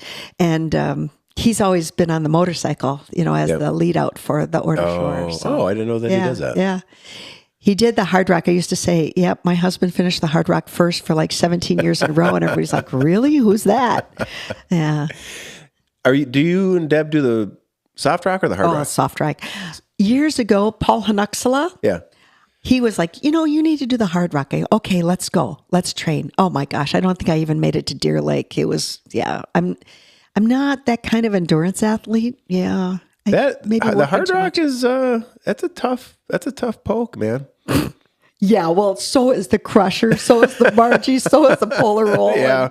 Well, I mean, they're all hard in their own right, Oh man. And I mean, it's interesting too because each of those events, Order Shore, Crusher, Margie, whatever else there is out there, they also tend to there's crossover in the communities that do them, but then there's also some unique attributes to all of those events. So I mean, I like to think of it as like this spectrum of, a spectrum of gateways into the next thing. Well, I remember Deb and I run into you and Cable, and Cable was maybe 8, 9. I'm not sure. During Order Shore? Oh yes, Yeah, it was 8. wonderful. I love it. And really, I ride that as an ambassador for our trails and for our community, and people are always saying something because I know what's coming up, so I can you can hear me pretty well. I can't always see what's ahead of me because Deb's right there, but I can yell, "All right, everybody, big climb." That year that Cable and I did it, he was 8. Brandon Evans and his son did it. We kind of did it together. We kind of broke up toward the end before the finish, but I remember Cable and I started with Brandon and his son way at the back of the soft rock. Oh yeah. They sent it off, and then you just sit there and you're like, all right, we're going to be waiting here about 10 minutes, guys, to let everybody get away from you. Oh. And then for the next, whatever it was, 2 hours and 50 minutes, which was actually kind of amazing that those kids did it as quickly as they did as 8-year-olds. We just kind of picked our way, because I don't know, what is there, 2,000 people doing that thing? Something like that. There's a couple thousand people. The look on people's faces when an 8-year-old would ride by them on that soft rock, the amount of double takes that there were, it was priceless. Because I was just back behind Cable, Brandon was behind his son, and I'd get to see every reaction, and people were like, "What the? How old are you?" And Cable's like 8. Yeah, and you're just pedaling away. He had one, at the top of 510. Yeah. After all the climbs. So he had really held a much higher pace than he should have from downtown Nagani to the top of 510. And I kept telling him, like, we got to rein her in here, bud. We got to rein her in. And he's like, "I feel great, Dad. Feel great, Dad." Well, we got to the top of 510. He did not feel great anymore. Yeah. That was one of his early interactions with the pain cave or being in a dark place. Yeah. We had to pull off, get in the shade. Had just let him kind of decompress, drink, eat, collect himself, wipe the tears away. Yep. Got back on her. 3.87 miles of uphill there. Oof. Yep, that's what it is. And he was giving her. Yeah. Up every one of those hills. I mean, on that paved climb over the bridge, we're just slowly going past everybody. And I was thinking, like, this is not going to end well. Yeah, yeah. And at the top. Yeah. Yeah, he had to regroup. Oh. But what an experience. My son Ian's done the race with me a couple of times, and he came the first time he came kind of just in flip-flops and a bathing suit. He wasn't ready for this at all, and I was warning him that just take it easy. And when we first got down Hoist Drive, make the turn, and we're going up by White Bear, and the guys are out there with PBRs, and they just handed him one, and he looked at me and he's like, "Mom," and I said, "Well, yeah, go ahead. He's like, I love this mountain bike racing in the UP. What the heck? And then I'm making struggling. I always talk it. It's kind of like a lamb chop kind of, heading up there because they got that little bit of an angle. And I'm like, everything I got just to go straight up there. He's circling me. Come on, Mom, you can do it. And oh my gosh, it was just, but he also grabbed my hand and we would go under the finish line together. So it was It's awesome. cool. Yeah. I know that you'll probably feel similarly on this. When people saw Cable and Brandon's son out that day at 8 years old, the first thing was like shock that a kid was out there, their age. And I think what I've learned is we end up limiting kids with our belief of what they can and can't do. I don't know when we got to where we are, where you look at a kid who's 5 or 6 and we act as though they're incapable of doing certain things. Like, I think it's just been really eye-opening to me that when you get kids out there, even for bike club with our groups of 5-year-olds, okay, do they spend 2 hours on the bike? No. They're on the bike and they're off the bike. They're having snack, they're throwing stuff in the water. But by the end of the season, those kids they're covering several miles, and then as you go up the age groups,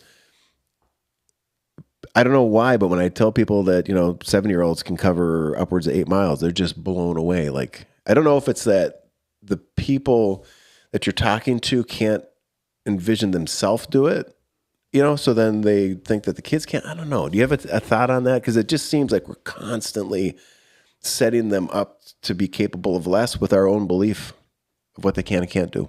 Well, so much of, like, you knew at the top of 5'10" that you needed to take a break. And if Cable would have said, Dad, I can't go anymore, you would have figured that out, what to do. Mm-hmm. Figure out for the kids, okay, how are we going to get out of here? What that, exit plan would be. But giving him time to just, get back, because you knew he was giving her all the way up there. Mm-hmm. I think we got to let the kids kind of guide that a little bit more. I have an example. Ian was a professional snowboarder. He was invited when he was just 18 years old to go to an event that was called Icer Air. And in the San Francisco Giants Stadium, they built a 100-foot jump. And there were more people in the stands than in our entire community. And the first time Ian was invited and he got the phone call, and we were driving around town trying to figure out how big is this jump, because it's just a one hit and you got to go. And we looked at the hospital at that time, and that was the tallest building. And I said, I think it's higher than this. He was like, okay. He was measuring and he was okay with it. We got there and I was absolutely petrified. Now, he'd already been a professional snowboarder for a long time, and it's hard. He's a slope style snowboarder. He's intending to go upside down and spin around and try to land on his feet. And he has to go fast. These jumps have to have that momentum. And, it's like when you go to Ishpeming and you're at Suicide and you look at that jump, and yet those kids got to not just go off and land it. They got to spin around and do some tricks up there. So they need some time in the air. We were sitting almost right at home plate, and his name was on Jumbotrons that are like, 40 by 40, gigantic. Just throbbing, Ian Thorley. And Ron and I are just, oh my God, what do we do? And my nephew, Damon, was sitting next to me and he goes, Aunt Frida, this is when Ian's got to put his big boy pants on. Mm-hmm. And Ron and I were just, there were about, maybe 10 competitors from all over the world that were invited. Yep. And just then our phones rang up and Ian said, I love my life. This feels amazing. If something were to happen, that was at least what we knew he wanted to do it. And when a kid wants to do it, not that you're forcing them, we all see don't ever burn out a child. You don't know where that's going to lead them in their life. Be that encourager, but have something that you can foster with them and support them with it. But knowing that when they don't understand what their body, right. My goodness, I get to the top of 5'10" and, oh man, I need a little bit more fuel than the shock blocks I was chewing on the way up, that Shock kind of thing. blocks, yeah. But let those children make that decision. I think when we snap their leash, that's the best thing you can give a child, because that means you have confidence in their decision making. Well, you'd mentioned trust earlier, and I've said before that I think that when you take the leash off and you empower them and you give them some autonomy, it is also conveying to them that you trust them. Yeah. It's sort of like the next level of a relationship you have with your kids. It's not where I'm here and you're here and I'm going to make all the decisions for you, right? No, you're going to be up here with me and you're going to make decisions for yourself. And then as a parent, I mean, you're there if you got to, intervene and make some decisions that maybe they can't make for themselves, but they have to be given that chance. Yeah. That's so critical. So Ian, he was a professional snowboarder. Mm-hmm. Would you say that, what was he drawn to? Is it just the sport? Loves the sport? Mm-hmm. Does he care? How much does the placement on the podium or the accolades and the attention matter to him? Oh, this is where I learned a lesson that you present all the time. When Ian was 18, and well, first of all, I'll take a step back. He was good, really good. And he was at a time at Marquette Mountain when it was great. Nick Baumgartner, all those kids, Danny Pemble, Ben Johnson. There were some just really wonderful riders. And we were at a competition in 2003 in Sunday River, Maine. And Ian was beat by a kid named Greg Maxwell. And Ian came to Ron and said, Dad, I want to be coached by the same coach that Greg has. So Ron found Bill Enos and said to Bill, what would it take to get you to come to the UP and coach our son a weekend a month or however that would work? And Bill said, oh, no, you have to send me your son. I'm like, over my dead body. I'm raising my kid, not you. And he said those words. He said, I watched Ian. If he doesn't get coached, he's going to get hurt. Because in that sport, that's what was happening. Right. Oh, so Ian went to Waterville Valley Academy for his last 2 years of high school, just basically from Halloween to Easter, traveled the world. It was amazing. His friendships were phenomenal.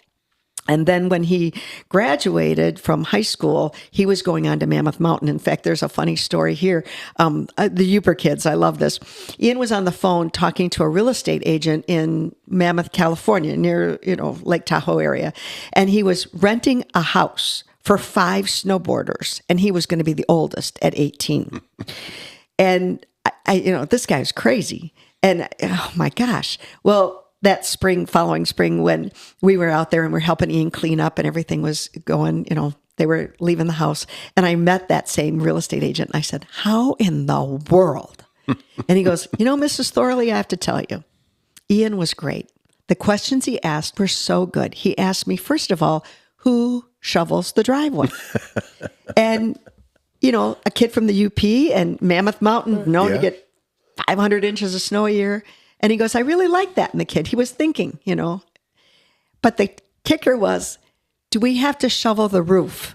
And he said, that's when I knew that this was going to be in good hands. So it was really good. But that's hilarious. At that same time as Ian was getting ready, I was chatting with him because this was going to be full on. He's going to make his living. Sponsorships and competitions, travel, figure out his own travel schedule, all of these things, because Waterville Valley had done a lot of that for them in the past, but now he was responsible. And so many competitions are happening in Canada or Scandinavia or Europe. I mean, he knows the globe better than I do, and probably all the airports in those winter cities. And I said, Ian, now that this is going to be your career, who do you want to beat? He looked at me and he said, what? I said, well, do you want to beat Shaun White? He goes, Mom, what are you talking about? I said, well, this is, you're going to be at top of the podium. He goes, you don't understand. If I only wanted to be better than Shaun White, that would be my top. Mm-hmm. But if I go out there and say, I want to be the best I can be, who knows where that's going to lead? Mm-hmm. And I was like, talk about the bitch slap for the mom, saying, my goodness, that is understanding a progression sport too.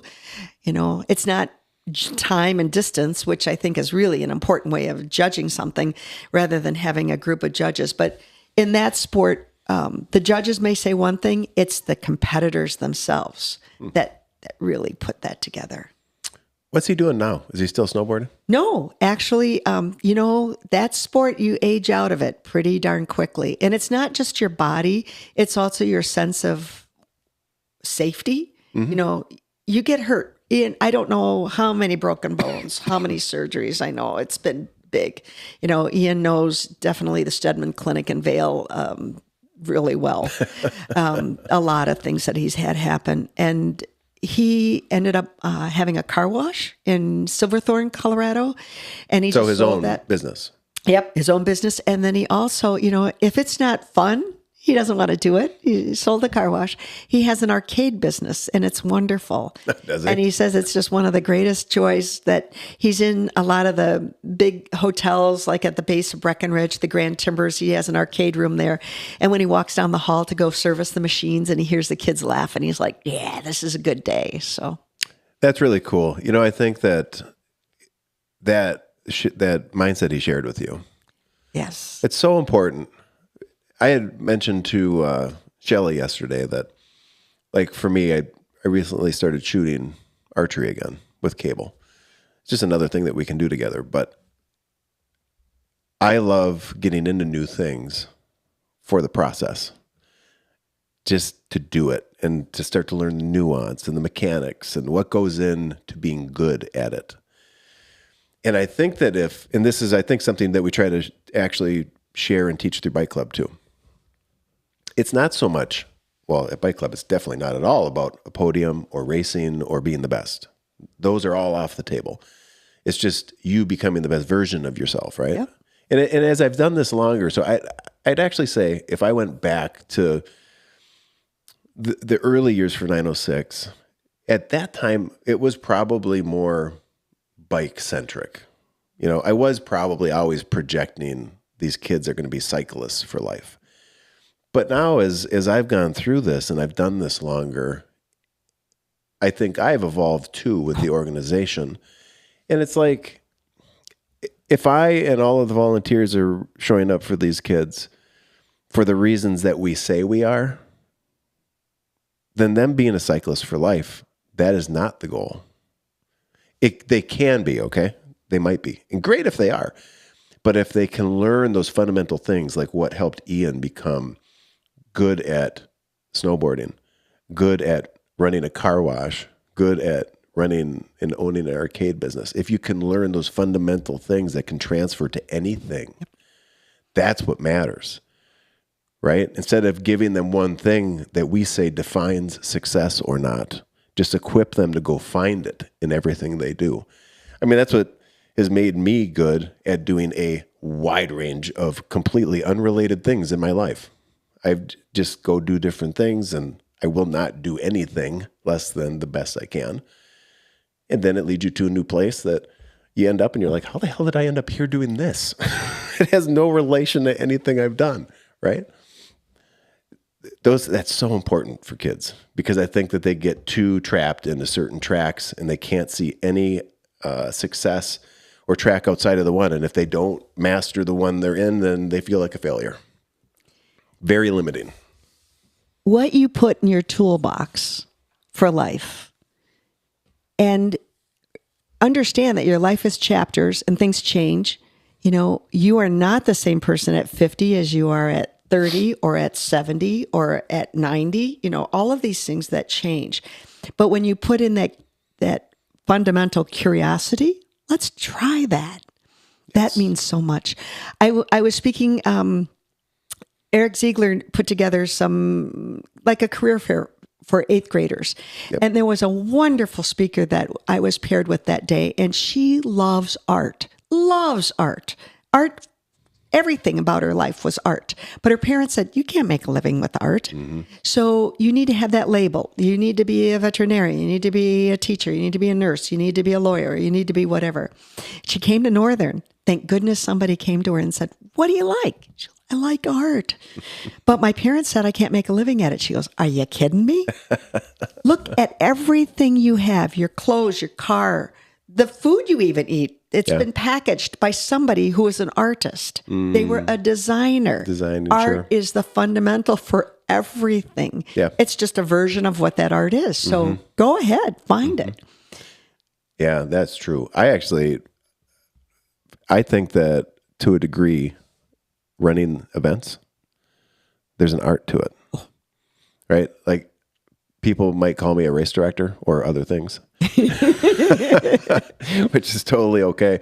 But there have been times in the past 10, 11 years, I think like you're almost at times an artist in what you're sculpting and creating, not just in the event, but then also the experience that people are engaging with.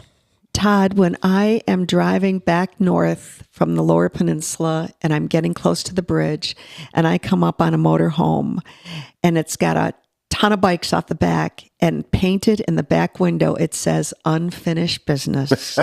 I know that there is an art to spreading the love for your events.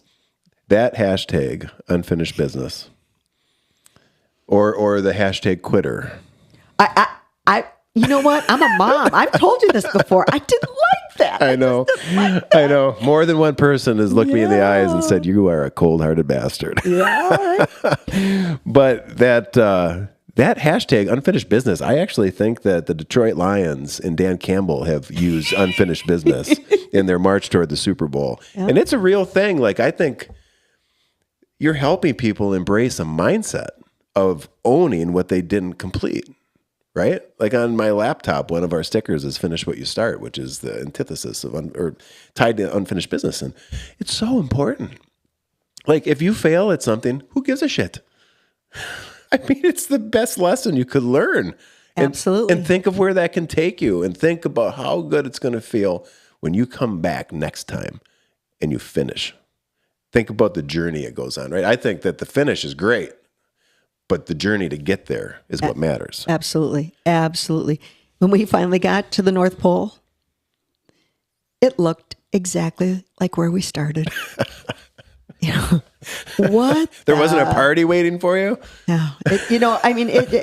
And at one point, when we first took off, we went for 3 hours. So the way you divide up an expedition like that is you have to be very scheduled because you're not going to have a regular clock and that kind of thing.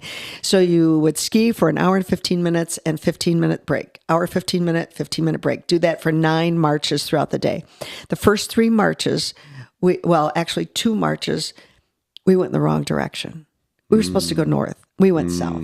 Now, if you were supposed to go to Copper Harbor and you ended up going to Green Bay, you would be really pissed. Like, what did I just do? This was right out of the gate that this right happened? Out of the gate. Hello. Oh my gosh, And I don't know the details on really how that all happened, but for whatever reason, and that was the important thing is that we all went, okay, well, at least we know how to follow our tracks back. Like it's all right. We're good. We're all together. We're fine. And, wasting energy. Whenever somebody says wasting gas, imagine wasting your energy. Because the most valuable thing we had on that trip was our fuel, because our fuel was what we were going to use to make water and, make snow into water to make fuel to feed 12 women. So, this kind of thing. But yeah, the attitude, just attitude. When you fail, what's your attitude? So the reaction to that, going the wrong direction. We kind of laughed. We had to. It was like, okay. But that's fantastic. Yeah. Right? Yep. Sense of humor. Like, that's pretty ridiculous. We're headed to the North Pole. We're off course right out of the gate. Yep. Like, to be able to actually laugh at stuff like this is almost a superpower. Yeah. And then just recorrect and go the right way. Yeah. Right? Yep. That is when you just fail, that is just so laugh. good. Figure it out. I mean, sometimes you can't necessarily laugh when it's a big dent in the car or something. Sure. You did, but yeah. Yeah. Well, I'll tell you, I don't know if you know this. Gavin will kill me for sharing this, but it's long enough ago now. Speaking of a dent in the car. So Gavin, when he was on his permit, we went to the gym one day, Anytime Fitness. He's driving, we pull in. He's pulled in front of, who's Christian work for? Edward Jones. It's not Christian's office, but the other Edward Jones office in Harvey. And long story short, Gavin ended up driving my truck through the front of the store. Ooh. Not kidding. Didn't put it in park? He thought he was in reverse. He was in drive.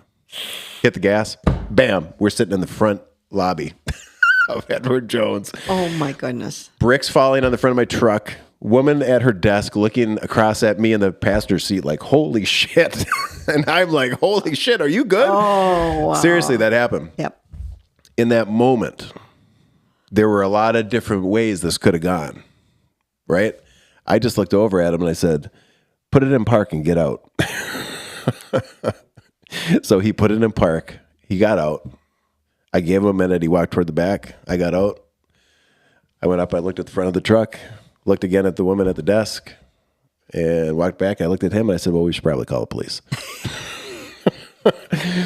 But I guess where I'm going with that is I did not overreact in the moment. I did not scream. I did not lose my shit.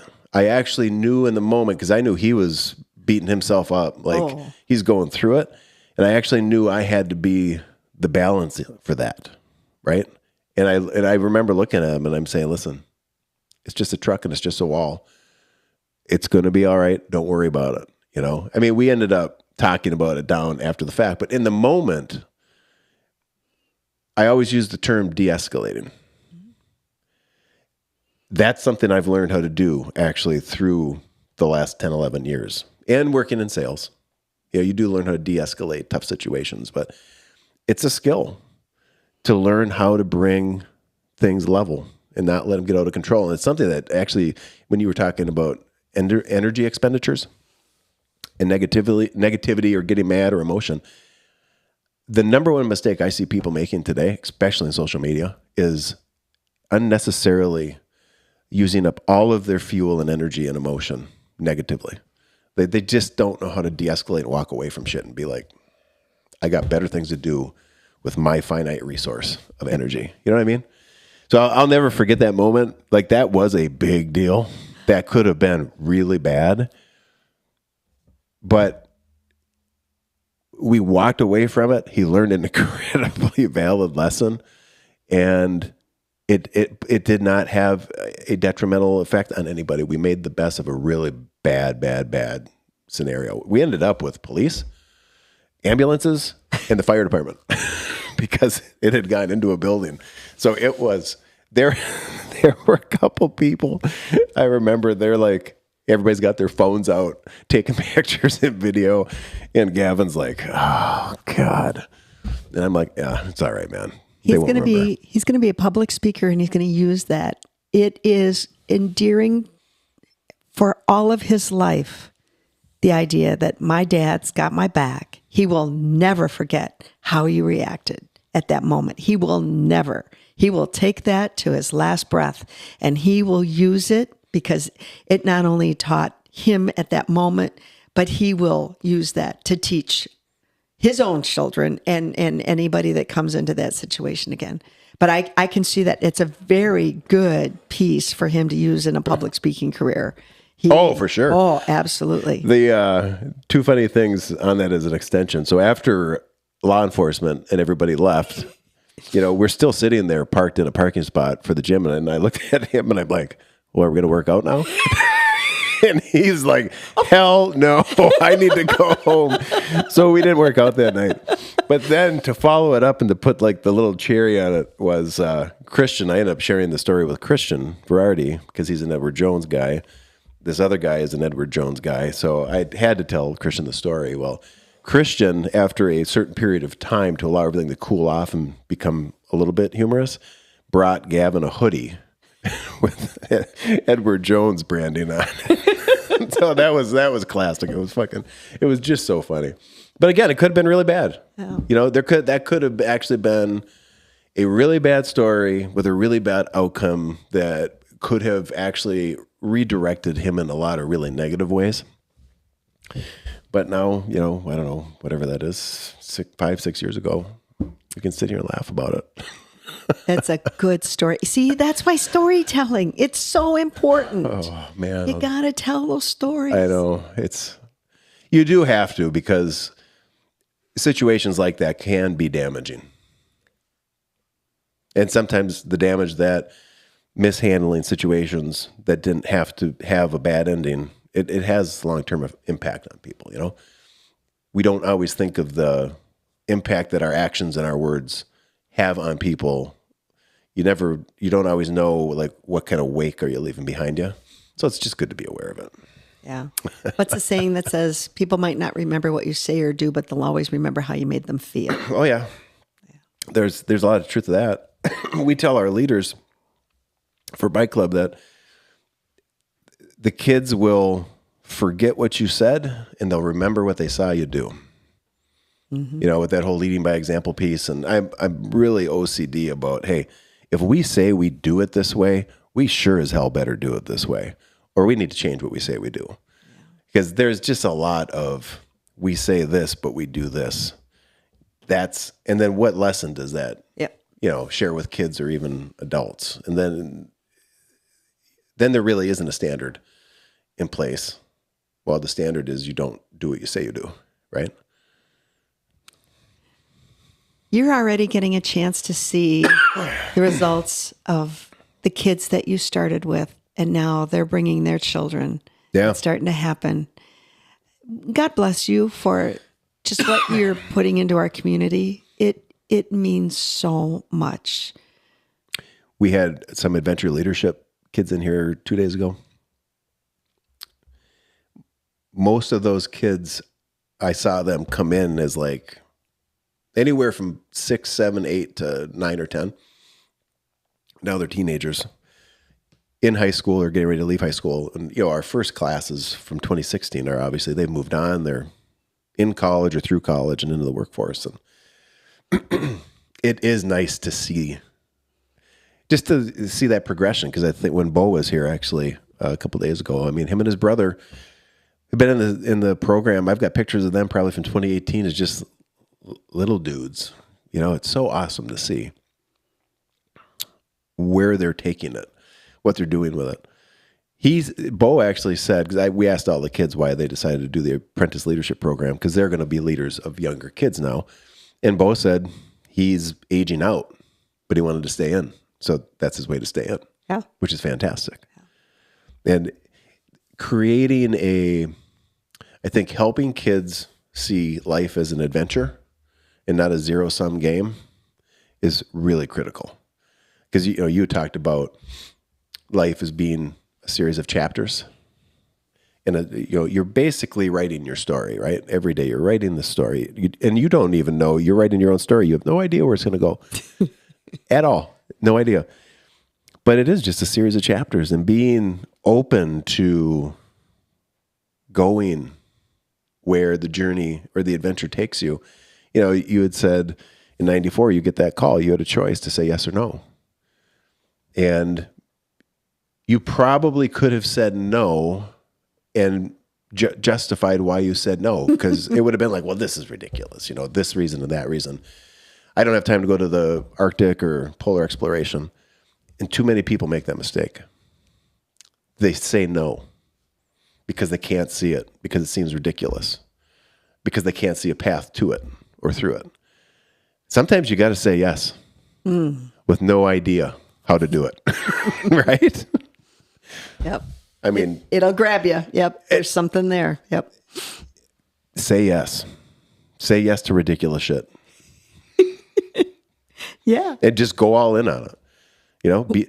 Be dedicated. This isn't a rehearsal. Yeah. You don't really get it. I mean, how many times I wish I could go back. Yeah. At where I'm at in my life now, to do that again.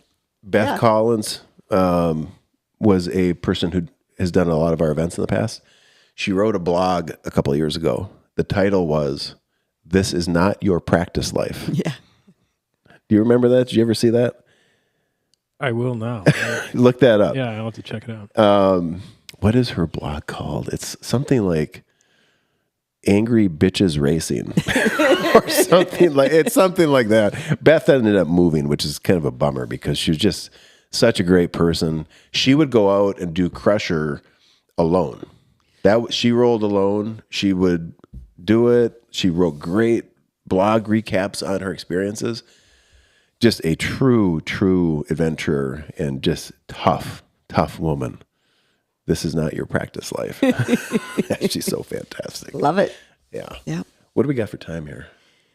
Oh, we're at 11. We're doing really good. Oh, my. Yeah.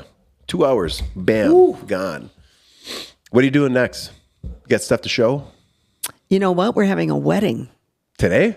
Not today, but this weekend. No, it's not coming up until July 20th. Oh, okay. But yeah, it's kind of consuming. Yeah. Who's getting married? Ian's getting married. Oh, Yeah. Ian is. His bride is Jamie Rose. She's from Southern California, and she confessed that she thinks she's looked at a lot of sunsets in her life. She thinks we have the prettiest sunsets right here. So Really? pretty cool. Yeah. Where are they planning to live? Boy, Don't know. they've looked at a lot of places: Stillwater, Minnesota; Missoula, Montana; Hood River, Oregon; Bend, Oregon; Coeur d'Alene, Idaho; all over. Yeah, still haven't Undetermined. narrowed it down. Yeah. Mm-hmm. Where are you hoping they end up? Oh my goodness, you know. Had to I ask. start a family, and I'm like, yeah. Oh, that's I only have good. one grandchild, and I'm her mootsie, so that's the kind of the Finnish granny, you know, the old ladies that wore the moo dresses or mumi. Yeah, I'm a mootsie, yeah. And we do get a good chance to be together. I'm in Colorado pretty often for her, but boy, I would love if she was right next door. That would be fantastic. Yeah. Has she been here? Yep, she's done the Orta Shore twice in her rig. She walks with a walker, and she's been through lots of surgeries, and she's got a really big one coming up, real big one on July 28th. And she'll be in the hospital for 6 weeks. Yeah. And on the other side of that, hopefully she can walk without any assistance. We'll see. okay, Yep. that would be fantastic. But, you know, for a family that's been always about go higher, harder, stronger, faster, it's really good to have this lesson and to understand through, her name is Winter, and to understand through Winter's eyes, just, you know, you want to talk about doing hard things? Boy, she's got her. So she's done, you said Orta Shore? Yeah. And twice. what is the rig? It's like a tricycle. Oh, okay. She's done, which Orta Shore is it? She just did the 1 mile, you know, Okay. little. But Little rock. self-contained in the Yeah, she's there. tricycle. Oh, yeah, she's good. Oh, that's she's real fantastic. good. In fact, she has a quad, a motorized quad. I was mountain biking with her last week. Holy smokes, can she thread the trees? Yeah? Yeah, and I mean, these are moose woods. So, yeah, you find a lot. We're in the mountains, and she just motors along. Yeah, I really don't think there's anything in her life that her parents will tell her she can't do. She skis, she alpine skis, and in a rig, and then also she has stand-up skis. But Ron and I started skiing this year with Superior Land Ski Club, and we're learning how to adaptive Nordic ski. So we've learned a lot with some kids here in town. Love Oscar. He's about a month older than Winter, and I really want when Eric and Jake come to have Winter meet Oscar, because I think he could be a good. They could get into trouble together, I think. So mom and dad support her in everything she does. Yeah. She's been climbing in Moab. She's been on hut trips up to 12,000 feet, skis, mountain bikes, with, you know, how they can make it happen for her. So it's really good. So they partake in those activities. Oh, yeah. And they have found a way for her to also partake. Yeah, in the they activities. retrofitted an ambulance. The Netherlands ambulance was getting out of age for the brakes that they needed, and Jake bought it, and he can fix anything. You know, you give him a paper bag, a paper clip, and a staple, and he'll make a house. So he's really good at that, and she loves it. It's the Ambo, and her sit ski fits right on front of it, or her quad. They can carry it anywhere. So. We talk about, have you heard of growth mindset? Yeah. Carol Dweck. So we talk a lot about growth mindset and bike club in our youth programming. there's aspects of it too, I think, baked into the events for the adults. We don't call it growth mindset there, but it's all this power of yet. I wonder if, so one thing that we've learned is that you're working with kids, so you are training kids through Bike Club, right? Boots on the ground, tires on the ground. But the extension for the organization is we have to identify how to also educate parents. And I mean this in a positive way, because I don't think there's a lot of resources out there for helping parents understand how to empower their children to do more. Like you're saying with your granddaughter, okay, her parents would have every justifiable reason to say you can't do that, right? Yep. But they're doing the polar opposite. Meanwhile, very capable, able-bodied kids without any sort of disability are also being taught or told, you shouldn't do that. It's not safe. It's dangerous, all that stuff. So there has to be almost like a version of growth mindset for parents in parenting. Every parent wants the best for their kids, right? You want happiness. You want security. You want community. You want them to find something they're passionate about. But they're not going to do that if they don't have the resilience to go after it, right? So just hearing you talk about your granddaughter, and just from what we've learned with Bike Club, there has to be an element of growth mindset education for parents too. And how do you, because when we did a survey last year with parents, which was very helpful to get feedback from parents who had kids in the program, it's the first time we've ever done it. So the feedback, they answered, I think, like 6 or 7 questions from strongly disagree to strongly agree. And then there was one open box opportunity for them to share feedback. If you have anything you want to share about how the experience has impacted your kids and your family, put it here. Oh. And in those responses, there's lots of great messages, lots of great lessons, lots of great opportunities and obstacles overcome. But a common theme that I've shared with staff and talked about in the past that I read from kind of between the lines of what parents were sharing is they were initially worried about putting them in this program, that it might not go well and their kids wouldn't be successful in doing it. And they weren't even sure, like they doubted that their kids could handle it. Now, fortunately, the organization is set up in such a way that we're not putting expectations on kids except to show up and give us your best, right? So I know that if parents don't have confidence that their kids can do something, the kids are going to pick up on it. Oh, yeah. It's just, that's just the way it's going to be. And they might end up not having the confidence to do something because they can glean from the people around them that those people don't have the confidence. Versus at Bike Club, when you get the kids there, you're surrounded by people who believe you can. If not today, if not yet, some other day this summer, right? I think parents need that too.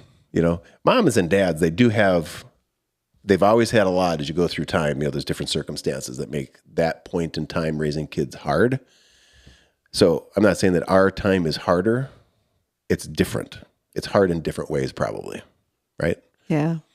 But we got to find ways, I think, to help empower the parents too, because if you empower the parents to empower the kids, it's actually going to also pay back and empower the parents. I think it changes the family. We've seen countless examples of kids going through Bike Club and then the family ends up getting bikes. Oh, yeah. And where that goes, Paul Heitman getting his bike when he was 51 from his kids, a mountain bike. His daughter. So good. Yes, absolutely. That story was awesome. And when the kids lead, where they determine, where you're going to go as a family. And when they say, let's put that out there. And I really believe that, as much as you can involve women, because if mom loves to mountain bike, then the whole family will mountain bike. Oh, for And sure. a lot of times if there's like, oh, maybe I won't, no, get her out there and have that fun. But we put so much emphasis, I think, sometimes on school. We think it's so important where someone goes to college or that they score well on this test. Mm-hmm. And boy, oh boy, accenting a child's confidence instead of their performance in that academic. I mean, and certainly we love when that's their natural abilities. They track really well, and those are going to become the next, engineers in changing the world with the way that things are operating. But you need so much those kids that just have that sense of sharing, leadership, teamwork. Wow. All Community. Yeah, absolutely. What your kids are learning about trail and what that's going to mean to public lands. I bring it back to, being the real estate agent and saying, yep, because I think our public lands are a little bit up for grab right now. Who knows what's going to be happening? Yep. Department of Interior, Department of Agriculture, Forest Service and the natural parks. Yeah. That's the foundation of freedom. Ooh. Freedom machine. Yeah. No kidding. But it is the foundation of freedom. That's why we can't lose it. Yeah. Can't lose it. Can't give it up. Can't let it go away. You got to have that ability to roam. Yeah. For sure. Critical. Well, I think we should maybe get rolling here, huh? What do you think? You have a showing later. Yeah. Going to be riding in snowmobile trails again later? It certainly is a whole lot different when you're looking at it and it's just sand and like, okay, I don't have any good tires on here right now. Like the Blizzaks are off. I don't know. Do Blizzaks go better through sand? I'm not sure. I would guess that they got a better tread. I don't know, man. Depending on the depth of the sand, there might not be a good option for it. Oh, wow. It's fun. It's really, being a real estate agent in the UP is what a gift. It's great. Oh, I can only imagine the places that it takes you. When I was a reporter at TV6,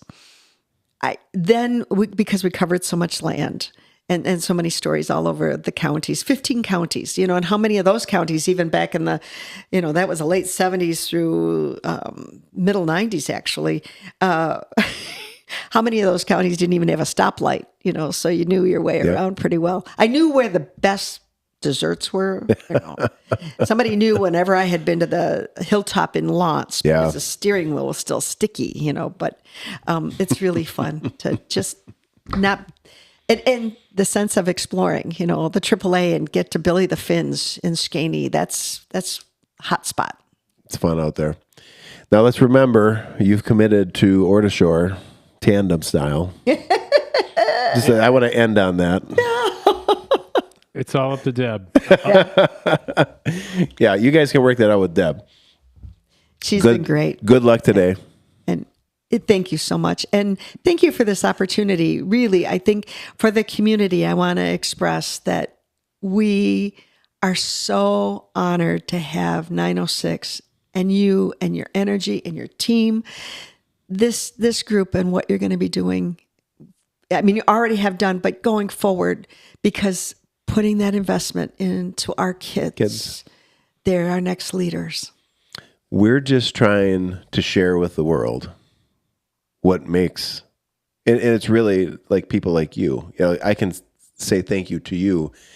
I grew up here, and I'm a byproduct of having grown up here, and to the people who invested in me and my life up to this point. So really, it only feels right to pay it back and forward, right? So 906 is really just us trying to take what's great about people from the UP and life here and share it with more people. That's the goal. Amen. And on that, we're out.